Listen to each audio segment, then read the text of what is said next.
जय माता दी दोस्तों, प्रभांश रेमेडीज में आपका हार्दिक स्वागत है।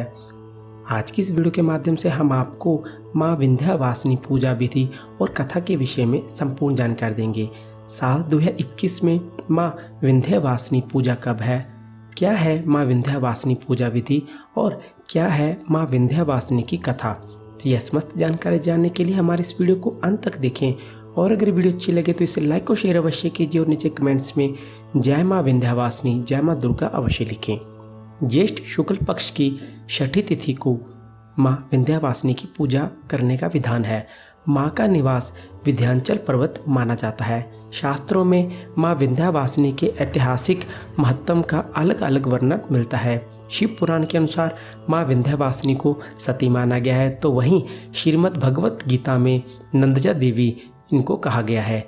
माँ के अन्य नाम कृष्णानुजा वन दुर्गा भी शास्त्रों में वर्णित है। शास्त्रों के अनुसार अन्य शक्तिपीठों में देवी के अलग अलग अंगों के प्रतीक रूप में पूजा होती है। माँ विंध्यवासिनी की पूजा करने से किसी भी काम में तुरंत सफलता प्राप्त हो जाती है।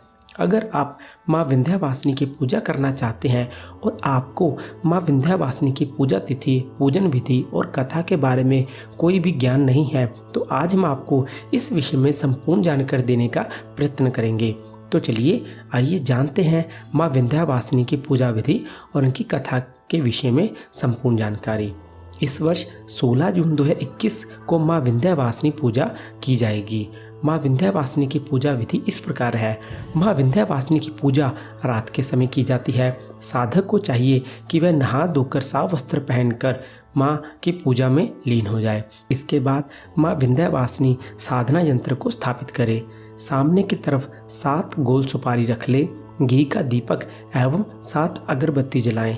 रक्षा सूत्र से सोने के बेहद बारीक तार से विंध्येश्वरी यंत्र को लपेटें तथा सफलता के लिए प्रार्थना करें। जो भी आप काम करना चाहते हैं, जिस काम में आपको तुरंत सफलता चाहिए, पूजन के बाद विंध्येश्वरी माला से मंत्र का जाप करें।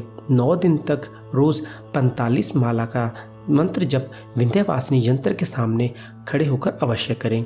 यह साधना 11 दिनों तक नियमित रूप से की जानी चाहिए, तभी आपको आपके काम में सफलता प्राप्त होगी। अब हम आपको सुनाते हैं माँ विंध्यवासिनी की कथा।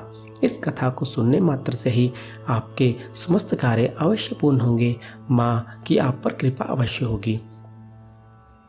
श्रीमद् देवी भगवत के दशम स्कंद कथा के अनुसार जब सृष्टिकर्ता ब्रह्मा जी ने सृष्टि के आरंभ में अपने मन से मनु और शत्रुपा को प्रकट किया था, तब विवाह करने के उपरांत मनु और शत्रुपा ने स्वयं के कर कमलों से देवी की प्रतिमा बनाकर 100 वर्षों तक कठोर तपस्या की थी। उनकी तपस्या से प्रसन्न होकर भगवती विंध्याचल देवी ने उन्हें निष्कंटक राज्य, वंश वृद्धि एवं परम उच्च पद प्राप्त करने का वरदान दिया। वर देने के बाद महादेवी विंध्याचल पर्वत पर चली गई। इस कथा से यह स्पष्ट होता है कि सृष्टि के प्रारंभ से ही विंध्यवासिनी की पूजा होती रही है। सृष्टि का विस्तार उनके ही शुभाशीष के द्वारा हुआ है। त्रेता युग में भगवान श्री रामचंद्र जी सीता जी के साथ विंध्याचल आए थे।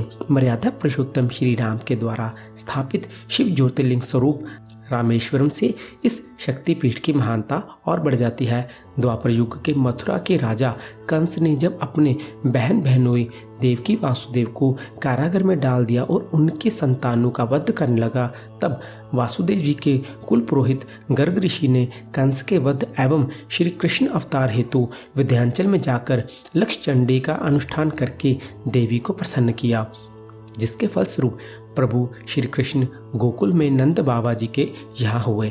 मार्कंडे पुराण के अंतर्गत वर्णित दुर्गा सप्तशती के 11वें अध्याय में देवताओं के अनुरोध पर भगवती उन्हें आश्वस्त करते हुए कहती है, हे देवताओं, वैवस्व तमवंतर के 28वें युग में शुभ और निशुभ नाम के 2 महादैत्य उत्पन्न होंगे।